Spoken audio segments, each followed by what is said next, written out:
Hi,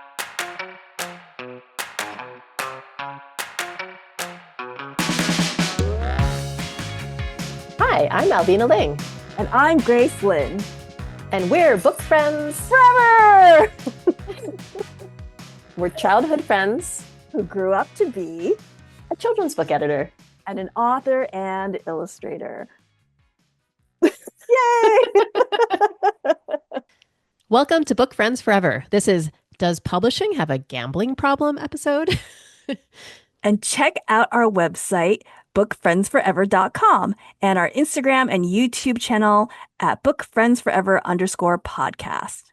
For those of you watching on YouTube, you can see that my sweatshirt matches my wall color, so I am blending into the background. Anyway, Grace, how have you been? How have I been? I have been okay. I'm home now after the Very Asian book trip, so I'm catching up on a lot of small projects. I'm kind of going through a little bit of I don't know what the word would be. I guess crisis with a small c. Okay. Not like huge Okay. crisis, but like teeny tiny crisis. Um my assistant, Amy, who has been with me for, I think, 13, 14 Oh years, my gosh. is resigning. She Oh. used to be my school visits coordinator, but because my school visits have dried up so much, this last past year, I switched over to the Hachette Speaker Bureau, Mm-hmm. and I said transferred her to being the assistant. Uh, unfortunately, unfortunately, The there's just not role. enough work for her. Put it Okay. that way. There's not enough work and not enough work that she enjoys doing. Like Mm-hmm. probably there's a lot of things I could use help with, but it's like things that she doesn't really want to do, like social media, like website Mm-hmm. stuff. So she has resigned and will leave me at the end of the year, and I'm very, very sad about that. I kind Oh. of feel like it's I don't know. It makes me feel a little like um Adrift. lost adrift. That's a good word. A little adrift, like, oh, like things are changing. And one of the things that I'm doing in the New Year's, I'm going to Hong Kong for a school visit. Mm-hmm. And one of the things I wanted to do was go to China afterwards to do research. And I think I was already kind of freaked out about going because I'm just not I'm just not a fearless traveler. I know you are. I know there's so many people who just love to travel and they're not fearful, but I am kind of a fearful traveler, and I've worked really hard to try to get over that. And most of the time I can, but I feel like China is kind of one of those places where it all comes back, like that, It's all those intimidating. years. It Yeah, is. I feel It's not like traveling within the US or to another yeah. English speaking country. Yeah. Yeah. So, I remember the like last a couple of days ago, I was like woke myself up in the middle of the night. I'm like, maybe I should cancel. I should just cancel. And I was like freaking myself out, and It's going to I be had to like great. It's going to be like great. relax. It's okay, You can and do hard things. I could do hard things. It's okay to be scared. You could just don't let the fear rule you. All those cliches and stuff. So Hmm. I'm trying really hard to like work through it. So, and I just feel like not having her as the assistant, um, like to help me It's out just with another another thing that's chain. making me like, Well, was it last week or yeah, last week we talked about internships and interns. oh yeah, Maybe it's a sign that yeah, maybe you should hire an intern yes, next. intern who can help me plan my trip to Intern to slash China, please. personal assistant. Yes. Mm. Anyway, how have you been? Well, I've been traveling, but within the United States. So I just got back Wednesday from Colorado. I was there mainly for the Letters and Lines SCBWI Rocky Mountain Chapter Conference. Yeah, that looked great It online. I saw was your pictures. wonderful. So I had forgotten until I got there and I saw Dow Pumirik, Oh, and I said, "Oh, right, I've been here before." And I think I was there maybe 2018 or 2019. And I remember, once I did remember, I realized, oh yes, it's a great chapter. I mean, I do feel that about every chapter I go to because I will say SCBWI, I find as an organization attracts really wonderful people because children's books attracts really wonderful people. It was so well uh, it was so well organized. I think everything went really smoothly. It was fun because Lei Pham and Sophie Blackall were there as both as keynotes. They have a very robust illustrator strand or illustrator community at the conference. So I think it was great to have these two amazing award-winning illustrators, and it was wonderful to spend more time with them. Karina Granda, who's an art director from Little Brown, went also as an attendee. And so that was fun to hang out with her. And Melissa Manlove was there from Now Source Books. She used to be at Chronicle. And there are just other wonderful faculty members and just friends. So Saki Tanaka is an illustrator that I have two books signed up with that are not Nice. yet out, but she has two books published with other publishers, and she was there and she also spoke. Actually, this could be a future topic of a podcast episode, maybe. She's also a listener of this podcast, so hello, Saki. Hello. She gave a talk on magic and about how I can forget what the actual title of the talk was, but basically about how magic exists in our life and how we can ask the universe for a sign if we're having trouble, making a decision or trying to decide what to do. Anyway, I thought it was really cool, and I kind of want to institute some of the things she said into my life. I had to miss the middle of the talk though because I had a critique, so I saw the beginning, I did the critique, and I came back for the end. But Saki and her partner Alex had us over to their house in Denver for dinner after the Oh, conference how was over, and nice. that was lovely. I always like to see how the locals live. They just moved into their new house a couple weeks ago, but she used our visit as incentive to unpack and get her studio Good all for set her. up. Yeah, and it's so beautiful. It's just a wonderful studio. Um, yeah, and I saw, let's see, Bethany Strout, who's my former assistant. She lives out Oh, there, I remember and I Bethany. met her and her husband, who I hadn't met before, and then her baby. She has a 14-month Oh, baby, 14-month-old baby, who's so cute. So that was great. And then I did have, we had dinner with Greg, my late husband Greg's sister, who also lives out there. Um, nice. and that was really lovely too. We had lots of Mexican food while there, which is great. And then Steve and I just went camping. We went hiking.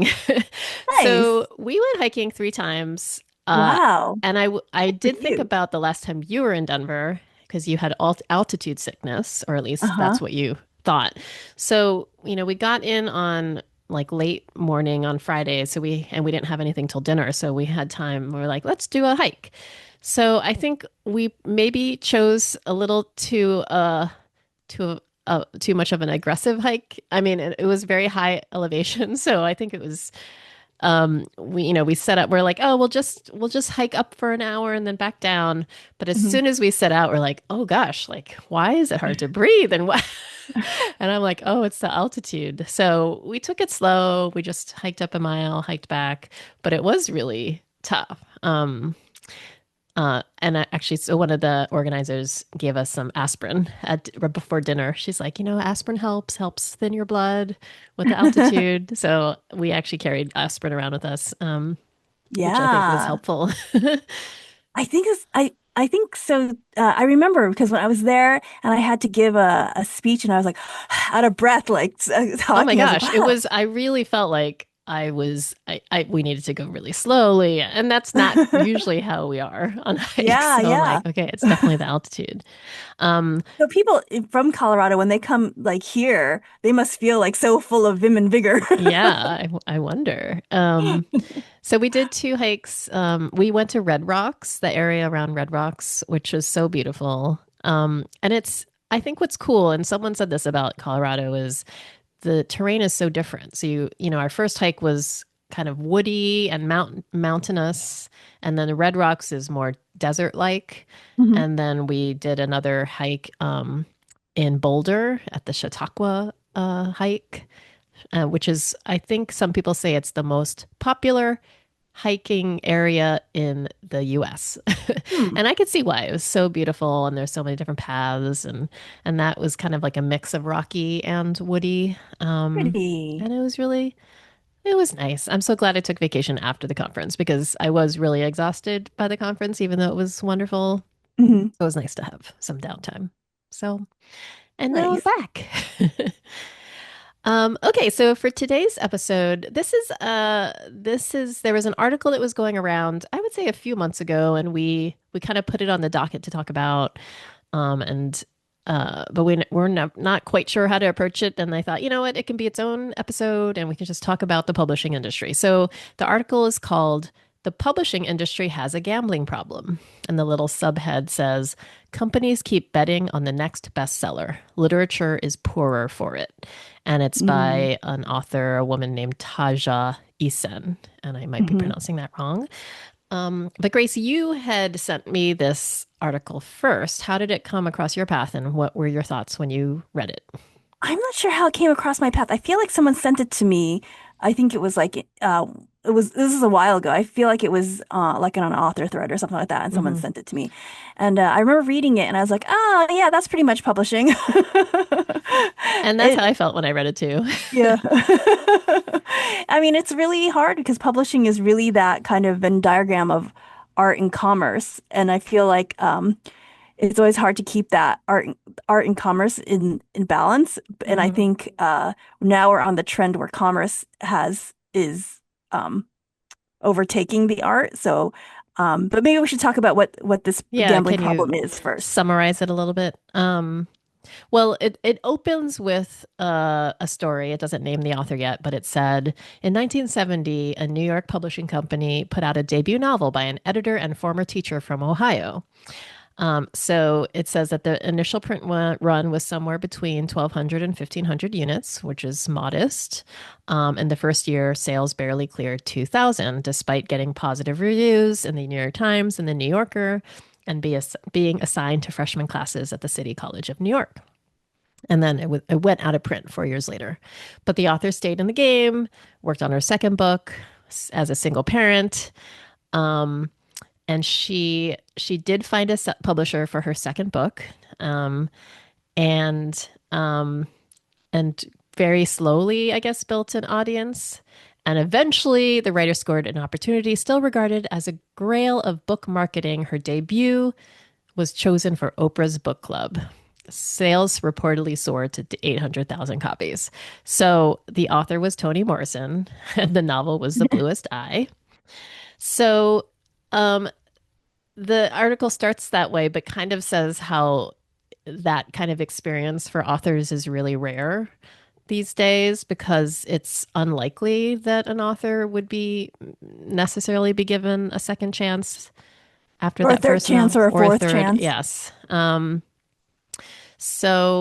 Although I think there are always examples of it, but I think in general the article talks about sales track or just Yeah. track and how, if you're not a debut, then you as an author are always going to be judged by your most recent book's track, and how Hmm. that can be generally challenging for most authors, and how publishing really gambles, I guess, or banks on finding that next huge bestseller to kind Hmm. of buoy the rest of their list, which is something we've talked about how, for us, Twilight really Hmm. fueled a lot of other books and allowed us to give chances, I think, to maybe quieter or more mid-list or lower list books, Hmm. take risks.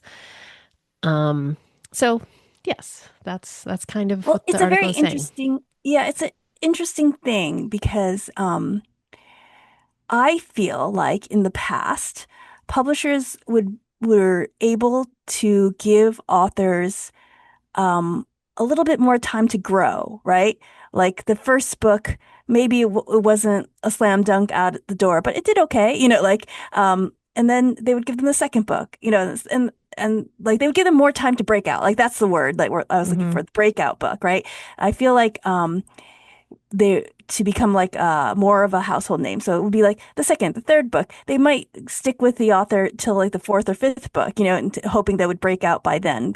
And before they would give up on an author, kind of. And I feel like now it's almost like the first book some I feel like for some authors you have to break out on that first book, and that's really, really asking a lot. Um, I think, and the article talks about this too, a lot of it depends on how much the advance was for that first book. yeah, So the article does talk about how sometimes there's an auction well, first of all, for a debut book, because there is no track, it's almost like the track could be anything, right? And yeah, so a lot of times publishers are more willing to take a bet on the debut yeah, author than they are yeah. from a sophomore novel. I think that's so interesting and kind of heartbreaking. It's like they will give more money to somebody who hasn't proven themselves than to somebody who has had like a pretty good, Hmm. uh, a pretty good sales track, but like maybe not Twilight, but they'll Hmm. give somebody who hasn't had anything a huge sales track. I mean, I won't, I remember feeling really, really surprised when a friend of mine, for her debut book got the same advance that I did, after being in this business like 15, 20 years. And I was like, really? And I was like, oh, like I feel like I had to like win the National Book Award before I got that. Like, and so, and, not that I didn't, by the way, I didn't win the National Book Award, but like, but, I was like, You oh, got and nominated though. You have a yes. finalist. But it was that feeling oh, gee. And I realized, oh, that's because that's the way the game is played. They're expecting her book to be like a huge bestseller right off the gate. But it's a risk, like it's a risk for her because if that book doesn't do well, then it's really hard to do the second book, the third book, the fourth book, like and it's like what I always talk about, like my definition of success has become being able to have a long career, being able to do the next book. Like I always want the book that comes out to be good enough so I can do the next book, like so, and I can do the book after that and the book after that. But it's a really interesting business, publishing. It's it's when I think about it, I kind of scratch my head. I'm like, I don't understand how this industry works. Like, it's very strange. Well, I think it's similar to other creative fields too. So, okay, the track is important, and I Yeah. think it's So let's true. explain Okay, track. Track is just publishing track. Is that correct? right. It's sales track. So, Sales track. for example, let's say you've had two books out and you're trying to sell a third book to either the same publisher or a different publisher. One of the first things the editor is likely to do, and some of the editors quoted in the article said this, is they're going to look up the sales track. And so the tools that we have, obviously, if it's a book that published at Little Brown, I can see what the sales track is. And one of the first things we do, if we know we're going to be bringing, say, a third or fourth book by a house author to our acquisitions meeting, is we ask for what we call a post pub. Hmm. So it's basically all the actual costs that go against the actual sales of the book to see if we are Hmm. profitable or not. So Uh-huh. if we're signing up a third book by an author, we want to see, okay, well, were the first two books profitable or not when we Hmm. make the decision? Hmm. If it's from an author at a different house, we have access to something called BookScan, which is not Hmm. 100% of sales, but it generally is. I think let's say roughly 60% of sales. But we can see, okay, were the previous two books a success or not? There's also something called Pub Alley, which is more of the institutional sales. So for Hmm. books that are mostly library books, BookScan probably is not that high, but we also know that that's going to be the case. Hmm. So, you kind of have to do a lot of guessing, Hmm. but we're trying to figure out if we do want to publish the book, what the right level is. So if it's a book that, say, is going to auction, but it's author that has been published previously, unless, and if the book is very similar to the author's previous two books, then there isn't really a strong case to be made for offering like a super high advance at that point Hmm. because we're like, okay, well, this author is staying within their genre. They're writing the same Hmm. kind of book. And a lot of it is kind of guessing. Like it seemed Hmm. like the previous publisher put a lot behind, put a lot of marketing behind these books. So Hmm. can we break out this author in a different way and in a bigger way? And we have to Hmm. make that decision. We might say, the other publisher did everything we would have done. So we want to Hmm. publish this book, but we're going to just offer this level. Hmm. And then maybe we would win it or not. Whereas a debut, there is no track. Yeah. So you could say, like, we think we can break this out in this way if we do this. And if we. So, Hmm. yes, I think that's where you are gambling on Hmm. something that is, it's not a sure thing, but, we might be willing to pay a higher advance. Hmm. Um, I mean, that's where if, you hear those stories where it's mhm, just like the really, really great deal, or I can't remember how yeah. they do it in And publishers week. sometimes it works out. I mean, Twilight is an example of that. Like, Hmm. Megan was really excited about it. She saw the potential, and we preempted that. So we basically Hmm. made a big offer to take it off the table, and that paid off in spades. Hmm. Like I can't even, and that's what publishers are really chasing after Yeah. is Yeah. that phenomenon or that property Hmm. that is really going to support the company. Hmm. So and unfortunately, I don't really see how that could or would change. I will say, and they talk about this a little bit in the article, is that I would say that we tend to give authors three chances Hmm. if we love the book. Uh-huh. So we are judging it on the book. So let's say the author's first two books were not profitable. Hmm. But then we get a third novel, say, but we Hmm. love this third novel. We will generally say, okay, we're going to try again, but we're going Hmm. to offer a modest advance. Hmm. And so it might be up to the author or agent if they want to continue, or they might say, you know what, we published two books with this publisher. We actually think maybe it's better to start fresh with another publisher, and maybe it's just a matter of fit in terms of how the publisher is publishing the Hmm. author. But we talked about this on a previous episode too, or did we? I remember there's a Publishers Weekly story about how very established mid-list authors were going to independent or smaller publishers. So Hmm. maybe it's someone who's in the mid-list at Random House. They're Yeah. like, let's go to Norton and get a little more attention and be like kind of a bigger fish in a smaller pond. Hmm. But this article talks about how that takes away opportunities for some debut Uh-huh. novelists or authors. So there's never a perfect solution. But see that I'm sure that the mid-list are saying, well, the debuts are getting like are getting Right. huge. It's like this interesting Yes. cycle, So right? where do we fit in? Where can we fit Yeah. in? Like I think Um, yeah.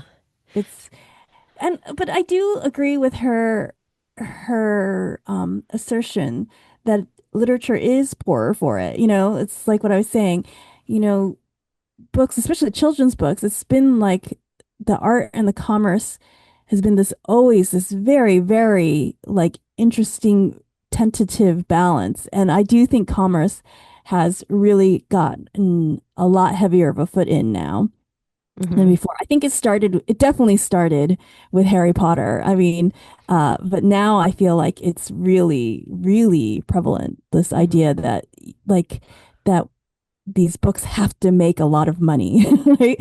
Like not just a little money, but a fair amount of money.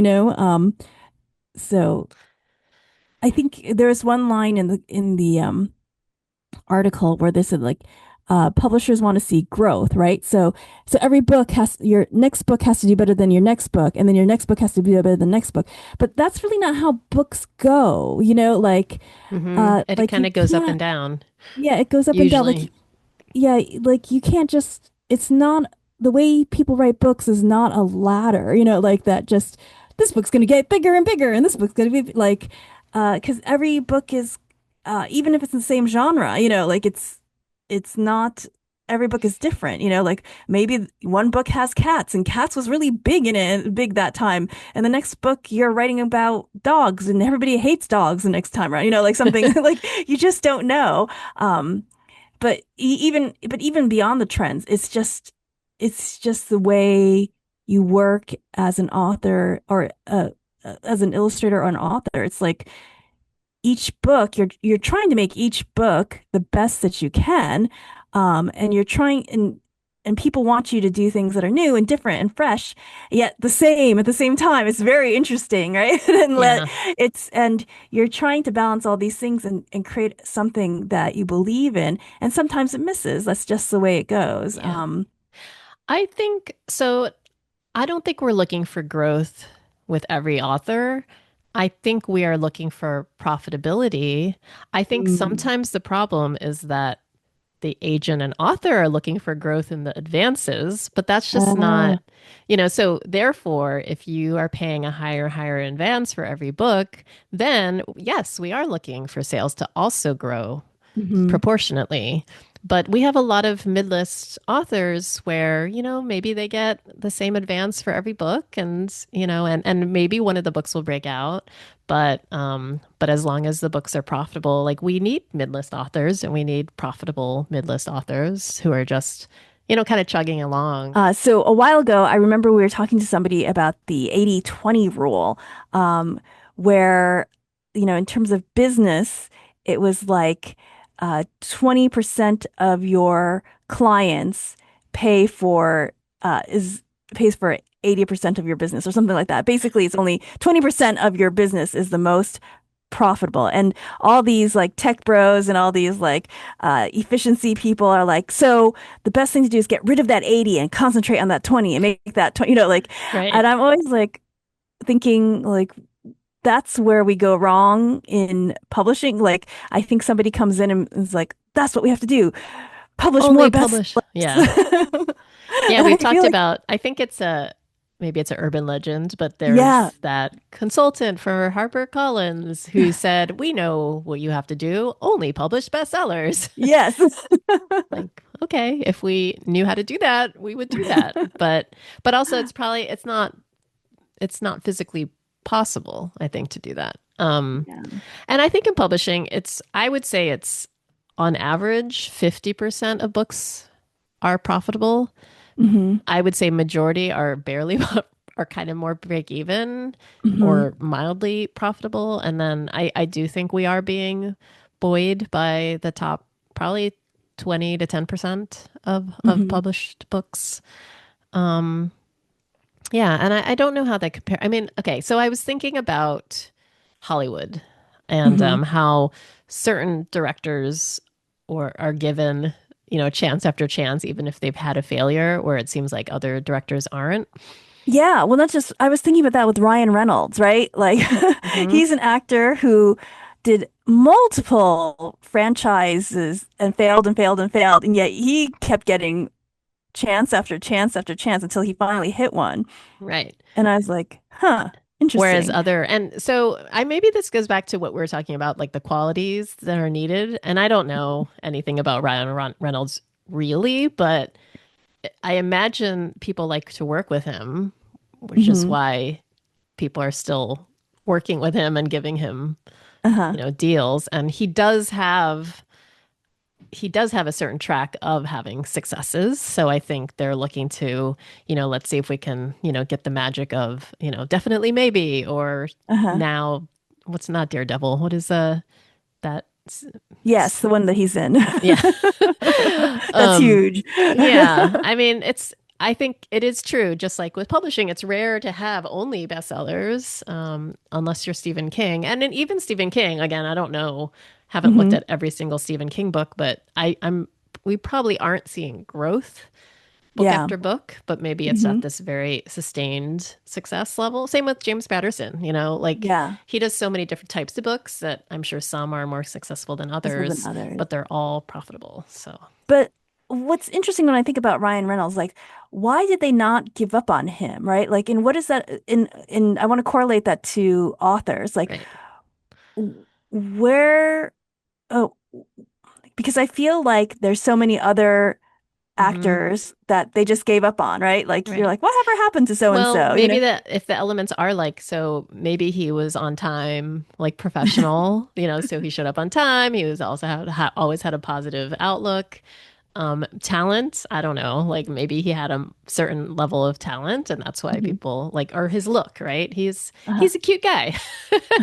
And then what was the third in publishing? It was on time, good to work with, and talent. I guess those three. So Uh-huh. maybe he had all three, and so he keeps Yeah. getting work.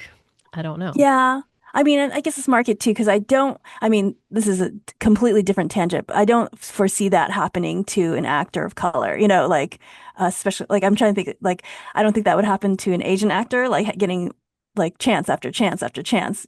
Maybe mainly because there's just not enough roles, right? Right. I don't know. I can't think of it. Well, I guess Bruce Lee or Jackie Chan, but I Yeah. think they hit really early and were sustained, I guess. So it's Yeah. not like they So, had a failure and then, but right. So I guess it's hard to, I think you could probably tell with some black actors, I think, who keep working.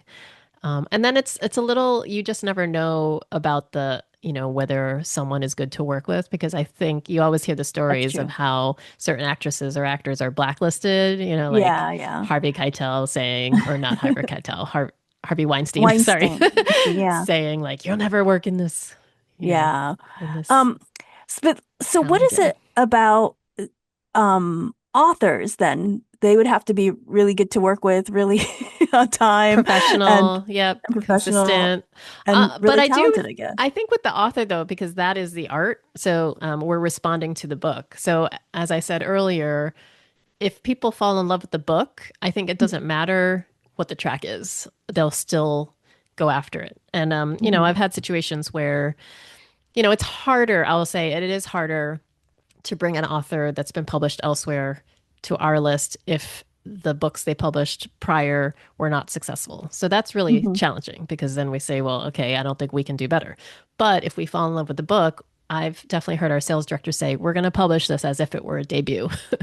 So Oh, we're going to that's say, really we're going to interesting. try to start over. It's easier to do that if they are switching genre.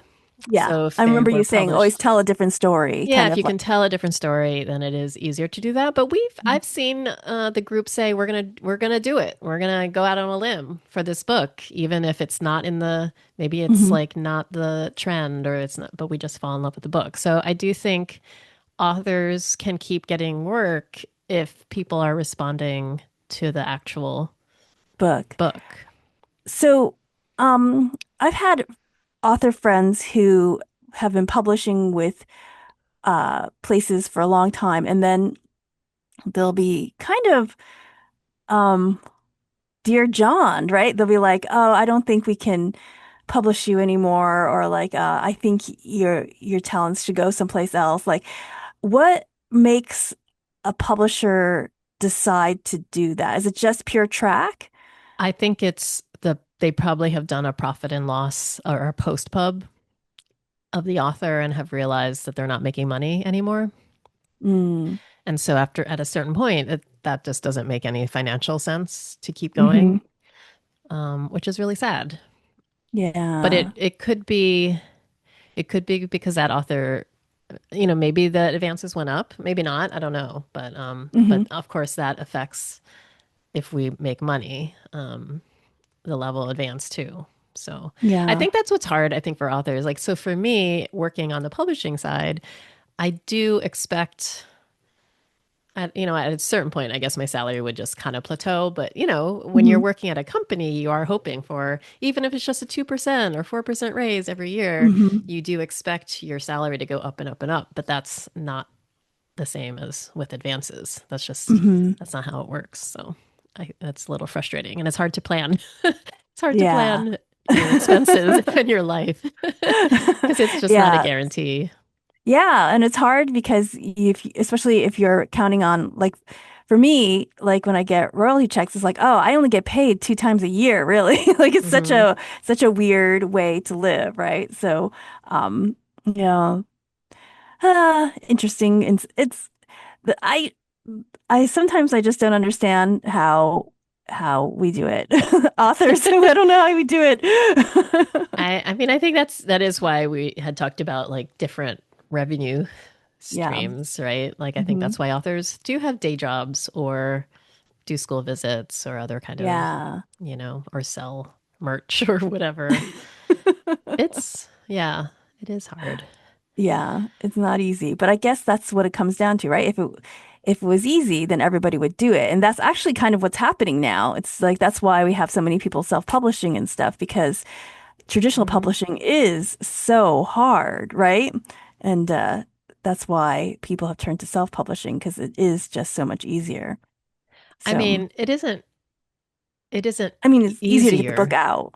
It's easier to get the book out, but then you do have to do all elements of it. I mean, or you don't, I guess. You don't have to edit it, but you should.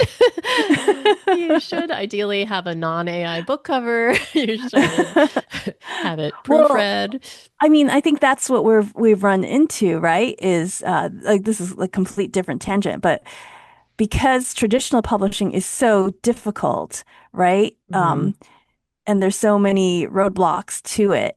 Um, it's frustrating and it's heartbreaking. And my heart really goes out to so many people who have hit these roadblocks and who have like had their heart broken over traditional publishing. Um, and but so many people turn to self-publishing, and that's not a. I'm not saying that's bad, but because there's so many self-published books out there, like it's just there's just a sheer amount of books now. It's so hard to tell the quality Hmm. of the good ones versus the bad ones versus the correct ones versus the ones that have been edited versus the ones that have been written by AI. It's just, I feel like it's just a big mire of books out there now, It's which true. kind of hurts everybody, I think. In a way, self-publishing is almost like a lottery ticket for the author in a way if they put out a lot because they're just kind of seeing like, okay, one of these could hit really, really big and then It's could true. And become sometimes they do. right. And they could become like the money making. Like Colleen Hoover. Right. Wait, was And she self-published first? She was, right? she was, yeah. I Yes. think so. Yes. Uh-huh. So I guess we're all gambling, I Yes. guess. I guess instead, for a self-publisher, they're gambling their own money. And when you're traditionally published, you're more gambling their money. So The I guess that's publisher's better. money. Right, because you get an advance ideally, and Yeah. then you, So I suppose if you look at it that way, it is a good deal. yeah, yeah. I at this conference, so Lei Wen Pham's keynote was about kind of her path and Hmm. how she she she had people kind of decide. So she would have certain pivotal moments of her career, and she would say, "Okay, if this were you, what would you do? Would you go to UCLA or would you go to art school?" And Uh-huh. have people vote, and then she'd tell you what she decided to do, and kind of Uh-huh. go. And it was fun. But she was talking about that everyone has their compass set to a different goal Yeah. depending. So earlier in your life, it might be finance because you have to earn a living. So your Hmm. priority is finance. But then at a certain point, maybe it's set to art, like you're Hmm. really wanting to create great art. Or maybe it's set to family because you're prioritizing family. So it was a good thing to think about, different stages of your career. Yeah. I think it's interesting. And it's also the way you approach your career too. Because I remember having a conversation, I'm pretty sure with Lei Win, and she was telling me like we were t she was telling me how, she does so many books a year, right? Because she's such a fast illustrator. And I remember her saying, well, it's different for me than it is for you. Like when we were talking, like you only put out like one book a year at most. I mean, or one book a year at most, Hmm. sometimes one book every 2 years, one book every 3 years, so you need that one book to do pretty well. Versus me, I put out like 8 books a year, and if some of them will sink, some of them will swim, and as long as I get one that seems to do pretty well that year, it's fine. And I was like, oh, like so in some ways she's got more It's lottery almost like tickets, right? she's a little publishing house in of Yeah. herself. So Uh-huh. So she's got more lottery she only needs tickets. 50% or even Yeah. 20% to be To really profitable. And then yeah. as I think she said she's published 140 books. I think Yeah. that it's wild. Um, Yes. Because I remember she's like, I do like 8 books a year. I'm like, 8 books a year. I don't know how she does it so fast. I mean, especially the graphic novels. I It's know. some people are So just, yeah, they're I different. know. I Um, know. But oh anyway, well. Well, so it goes back to I think about that and I'm always like, oh, it must be nice. It must be nice. I remember especially when I was struggling with this last book and I was like, oh, it must be nice to be Lei Winfam who could draw so fast or Dan Santet who could draw so fast. And then I was like at the bookstore and I was signing books and I was talking to the bookseller and I was like, oh yeah, it's so busy. And she's like, oh, it must be so nice to be so busy. And I was like, oh, how interesting. Because this whole time I'm thinking like it must be nice to be Dan Santa. And then the way she said it to me was like, it must be so nice to be you. And I was like, oh, we're always somebody the else's. grass is always greener. Yeah, we're always somebody else's envy. Hmm. Like not. Maybe envy is not the right word, but we're always somebody else's inspiration or desire. It's very Yeah. interesting. No, and that's true, I think, for at any stage of the career. So, of course, if you're not published yet, you're just envying someone with an agent or with a book deal. But Yeah. if you're kind of in that middle of the book deal and like, trying to finish the book or you can't and Yeah. you can't see it, and you're like, oh, I wish I was, I don't know, you might wish you're someone else. Um, Yeah. Like it must be nice to be that person who has the book deal. Then we have the book deal. It must be so nice to have to be that person who's finished the book. It must be so nice, So the like lesson is, it must be so nice to be us. Exactly where we are. That's why I have that. I have a sign up that says, "It is simple. You are where you should be, doing what you should be doing. Otherwise, you'd be somewhere else, doing something else." I Hmm. think. Anyway, so check out that article. It's in the Walrus. The publishing industry has a gambling problem. Fortune cookies.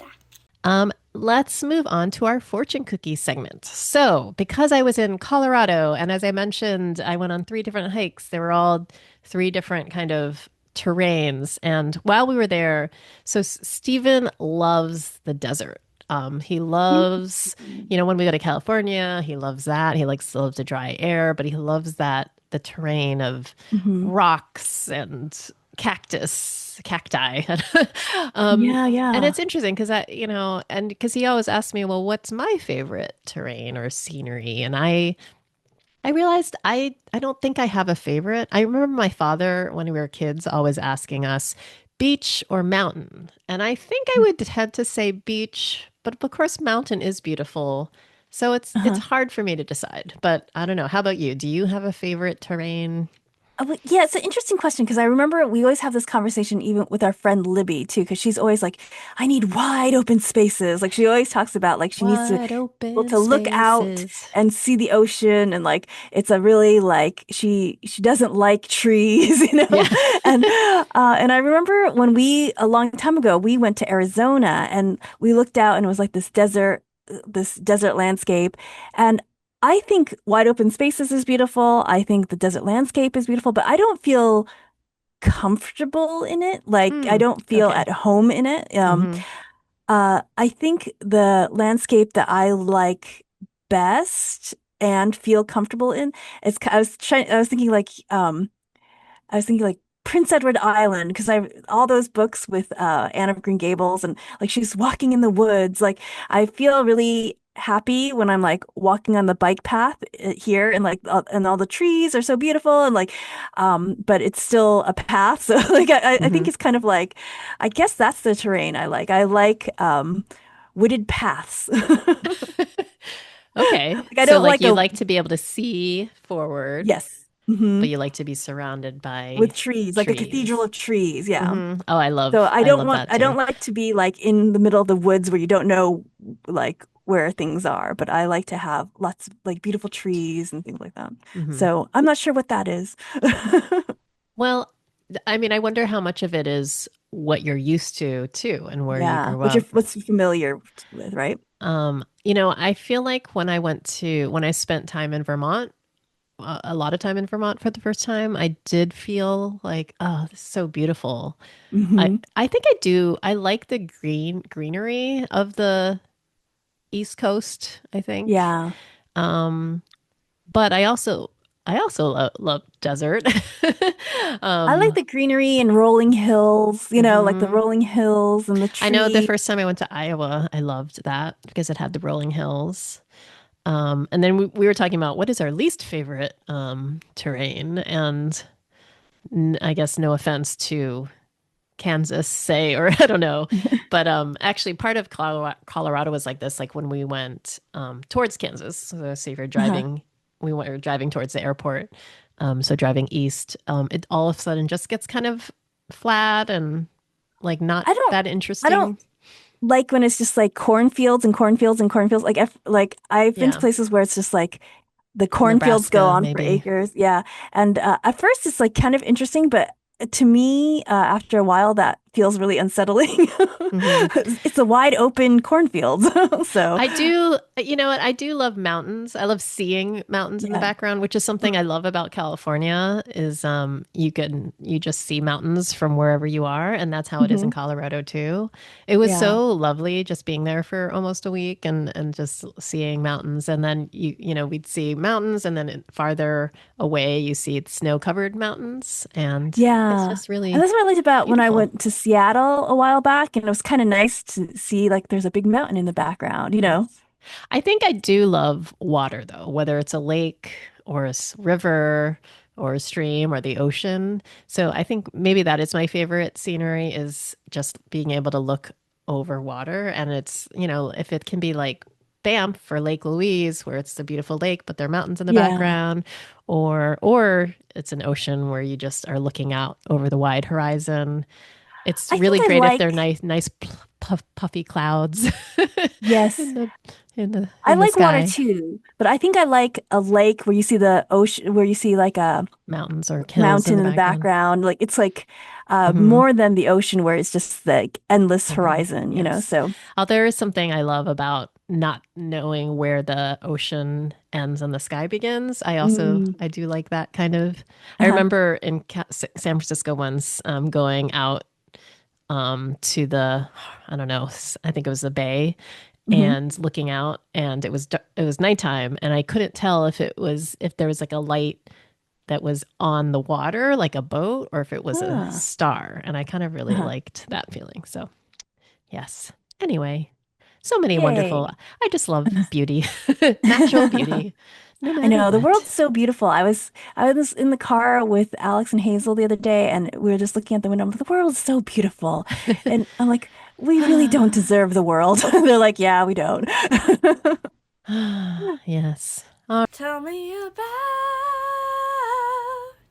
Tell me about. All right, well, let's move on to our tell me about segment. Oh yes, Grace, tell me about Ling and Ting. yes. So I think, okay, so I'm not sure if I've talked about Ling and Ting on this podcast already, but I felt like this was a good time to talk about it because I have a new Ling and Ting book coming out for the new year, for Lunar New Year. It's Ling and Ting Lunar's New Year, Ling and twice as Ting's lucky. Lunar New Year. Oh, Ling and Ting's Lunar New Year. See, I like how you know the title better than me. Twice as lucky. And that comes out sometime at the end of January, I think. I don't know. But you can pre-order it now. And if you pre-order it from the Carl Museum, you'll get a free virtual visit with me where I'll share all the customs of the Lunar New Year with your students. So this is the only only pre-order I'm doing for the new Ling and Ting book because, like I said earlier, I'm a little tired of of You've done a marketing. lot of promotion.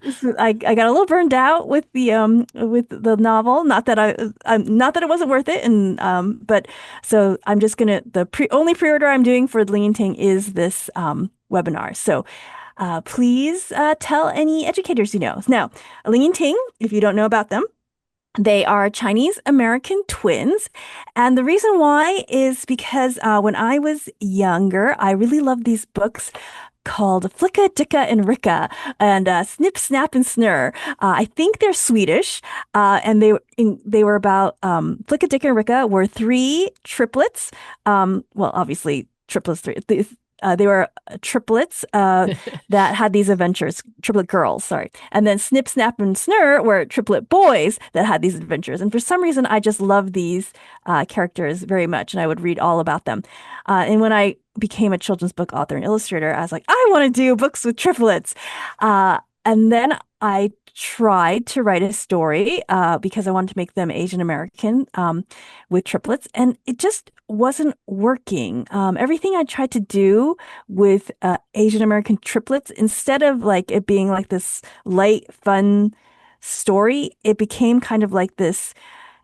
It became like doing all these things I didn't want it to do. It kept reinforcing this stereotype of like how all Asians look the same. Like it just kept doing that over and over again. I was like, this is not what I wanted to do. And so I kind of just put that idea on the back burner until one day I was at a book signing and there was these Chinese American girls, they were twins, and they were waiting in line to get their book signed. And their mother had dressed them up in these little, like, cheap house Chinese dresses. And because the line was so long, she had given them each a cookie. And one of the girls was very daintily taking a piece of cookie off and then putting it in her mouth, not keeping her dress very clean. And the other one was like, she's just eating the cookies and there's like crumbs all over her face. And I just thought it was so incredibly sweet looking at these girls that were dressed exactly like, that looked exactly like, but obviously had two different personalities. And that was like a light bulb moment. And I was like, oh, that is how I can do this book, how I can show how these girls who look so much alike are not exactly the same, and hopefully kind of put that stereotype about how all Asian people look the same look the same. They might look similar, but they're not the same, and kind of do that. And so that was what the first Ling and Ting book was about, and it's continued to the other books, including the new one that comes out this next lunar year, early next year. this next lunar year. Well, so that is Ling and Ting. So I hope people get a chance to read the books. They're wonderful, and I will say the just the dresses, the patterns on the dresses alone are delightful. It makes me want to have brightly colored pattern dresses all the time. All right, so now we'll end as we always do with what we're grateful for. Grace, what are you grateful for? Okay, so I'm grateful for beautiful New England. Like I was saying, actually, the other day, I think we went apple picking to get the last of the Honeycrisp apples, and it was just so beautiful. And these Honeycrisp apples are so Yum. good. I'm so glad we got them. They're like we went when the Honeycrisp apples were first ripe. We went then, and they were kind of small, and they were good, but they weren't as good as this last bunch. So we usually go apple picking twice during the season, in the beginning and the end. And this one, they're so good. So I'm really grateful for New England's apple picking in beautiful New England. And I'm also really grateful for the Phantom Toll Booth. So as listeners know, Hazel used to come up to all summer. She would come up to my room and she would draw, and we would listen to Agatha Christie books together. And that was like our big like bonding thing. But now that school's back in session, she hasn't really come up at all that much. She's so busy, and she's not doing. We're not having as much time together. And she is such a 13-year-old. She's like such a closed book. To like get her to say anything is like Alex and I joke that she has rationed us on smiles. She's like, you only get one smile a week, like maybe 10 words a day, like so. So I've been really trying to figure out how to like spend more time with her in a way that would be fun, that she would like. And so she mentioned offhand that oh, the Phantom Tollbooth, we read that when I was younger. I don't remember. I'd like to read that again. And so I've taken to coming into her room at night, like before bed, and reading a chapter or so. And Oh, she's that's so so we're sweet. going back to reading the books together. And she's the first time she's like, huh? And then she's back into it. So it's like really sweet because we used to read books together all the time until Hoot broke us. Oh, And then, but now I'm like, oh, the Phantom Tollbooth might get us back, even though she's 13 now. So I'm hoping the Phantom Tollbooth does it. So oh, that's what that's I'm so sweet. grateful for. So I'm hopeful for that. Let's say that. Maybe that's a better way of putting it. How Mhm. about you? What are you grateful or hopeful for? I am grateful for the SCBWI community.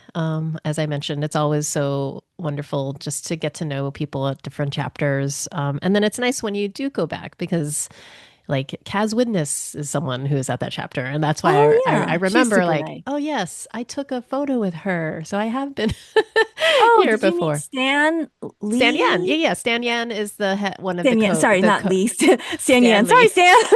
No, yes, Stan was the co-director. Actually, he announced that he was stepping down as co-director after this conference. So I think they'll have a new co-director. But yes, it Oh. was so well organized. I think it was Amy or another person in the chapter gave him a bejeweled copy of his book, and it had like Aw, I that's mean, not diamonds, sweet. but jewels all over the cover. It was really flashy and cool. That's sweet. But yeah, it's nice to return. So last year I'd gone back to the Austin chapter and I got to see a lot of familiar faces. So it's just nice to go and get to know authors over the years. And now, I've had the chance to work with some of those authors that I've met a long time ago. So that's great. Um, and then I guess I'm just grateful for beautiful scenery. It's just nice to get a change of scenery. Yeah. So this October, it's been great going to Corning, New York, and now going out to Colorado. And I don't think we have any more trips planned until the holidays. So I But think, this is my favorite season. This is like the perfect weather for me. Not too hot, not too cold, yes. And it's or nice to just a be in little New York. chilly, Yes. just a little It's chilly, but not too chilly. sweater weather, which is nice. Yeah. So, yes. All right. So that was the Does Publishing Have a Gambling Problem episode. Thanks for joining us. And thanks to Alex at Paceyworks Studio for editing this podcast. Please rate and review us at Apple Podcasts and tell a friend about it. And tag us on social media using the hashtag BookFriendsForever, or send us a message via Instagram at BookFriendsForever_podcast, or via our website, BookFriendsForever.com. And please join our Patreon. The link is in the show notes. I'm Alvina Ling. You can find me at Planet Alvina on TikTok and at Alvina Ling on Instagram, Blue Sky, and Threads. And I'm Grace Lin. You can find me at Pacey Lin on Instagram and Threads, and author Grace Lin on Facebook and Blue Sky. Have a great week. And don't forget to read. Bye.